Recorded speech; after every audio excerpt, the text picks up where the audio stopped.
नमस्कार।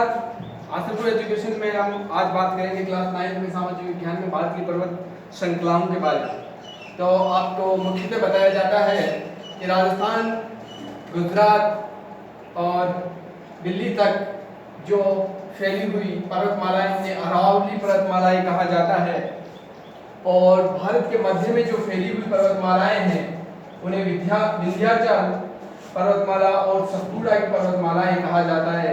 इनका बहुत बड़ा हिस्सा मध्य प्रदेश से गुजरता है। और भारत के जब नेपाल बॉर्डर की तरफ हम जाते हैं तो भारत के दो हिस्सों में मध्य हिमाचल और भरत हिमाचल के हिसाब से भारतीय पर्वत श्रृंखलाएं मानी जाती है। और इधर असम, मेघालय, मणिपुर, मिजोरम की तरफ पूर्वी हिमालय की क्षेत्र में इनको देखा जाता है। और भारत के ऊपर की तरफ जम्मू कश्मीर की तरफ चलेंगे तो हम काकाकोरम पर्वत श्रृंखलाएं भारत में पाई जाती है। और भारत में साउथ की तरफ चलेंगे तो पलानी हिल्स पाए जाते हैं। और ऊपर बंगाल की खाड़ी के ऊपर की तरफ ये पूर्वी घाट कहलाता है। और इधर केरल, कर्नाटक, आंध्रा की तरफ का जो हिस्सा होता है इसे पश्चिमी घाट कहा जाता है। इस प्रकार से भारत की पर्वत श्रृंखलाओं का विस्तार भारत में कई प्रकार के बदलाव की स्थिति को वो जाहिर करता है। कई प्रकार से भारतीय हिमालय की जो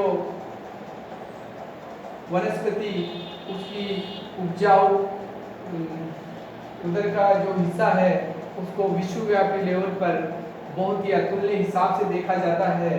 और अरावली पर्वतमाला की वनस्पतियों में, काकाकोरम की में, विंध्याचल, सब में इनमें बहुत बड़े हिस्से में बदलाव पाया जाता है। इनके पत्थरों में बदलाव पाया जाता है। भौगोलिक स्वरूप के अनुसार इनको आकलन किया जाता है। इस प्रकार से भारतीय पर्वत श्रृंखलाओं का अलग अलग दिशाओं में काफी अलग अलग प्रभाव पर्वत श्रृंखलाएं छोड़ती है। अरावली पर्वतमाला राजस्थान के कई जिलों से गुजरती हुई ये गुजरात से शुरू होती है, दिल्ली तक निकलती है। इस प्रकार से भारत की सभी पर्वत श्रृंखलाओं का एक राज्य से दूसरे राज्यों तक फैला हुआ है। और उसका समन्वय आपकी पाठ्य पुस्तक में आप विस्तार से वर्णन में देखिएगा।